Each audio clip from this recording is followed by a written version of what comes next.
প্লেনে থাকা যাত্রীবৃন্দ তখনও বুঝতে পারেনি তাদের সাথে এত বড় দুর্ঘটনা হতে চলেছে। সাল 2019। দিনটি ছিল রবিবার। নিত্যদিনের মতো সেদিনও যাত্রীরা নির্ধারিত সময়ের মধ্যে বিমানে উঠে পড়ে। K-11 নামক প্লেনটি সকাল 10:45 106 জন যাত্রী নিয়ে ব্রাজিলের রাজধানী ব্রাসিলিয়া থেকে স্পেনের উদ্দেশ্যে রওনা শুরু করে। তখন সময় 12:23।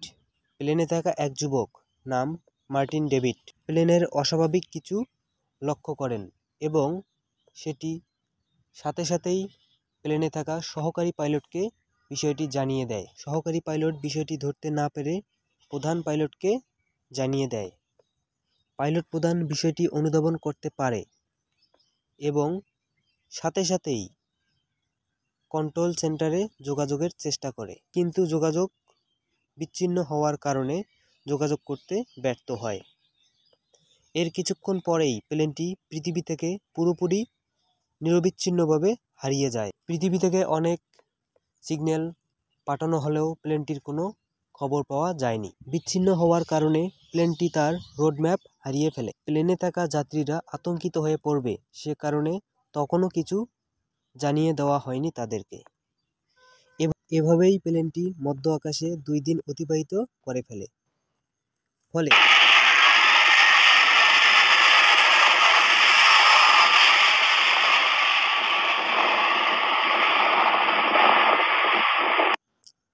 ফলে তাদের মজুতকৃত জ্বালানিও শেষের দিকে।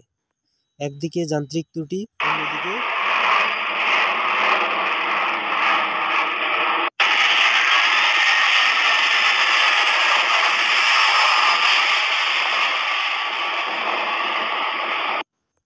অন্যদিকে তেল শেষ। প্লেনটি কী করবে তা খুঁজে পায় না। যাত্রীরা তাদের বেঁচে থাকার শেষ আশাটাও হারিয়ে ফেলেছে।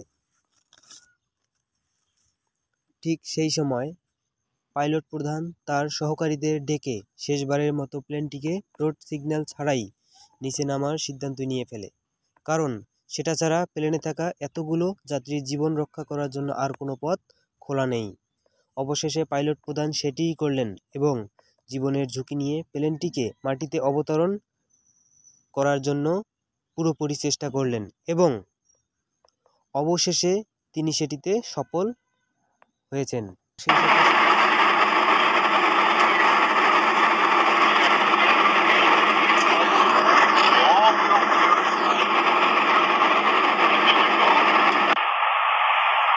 এবং প্লেনটি তার নিজ স্থানে এবং প্লেনটি সম্পূর্ণ নিরাপদে মাটিতে অবতরণ করতে পারে।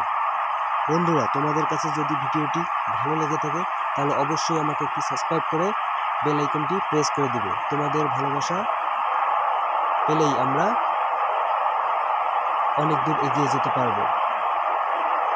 তোমাদের পছন্দের কোনো কিছু থাকলে আমাদেরকে জানিয়ে দিতে পারো, আমরা সেটি নিয়ে একটি নতুন ভিডিও তৈরি করার চেষ্টা করতে পারবো।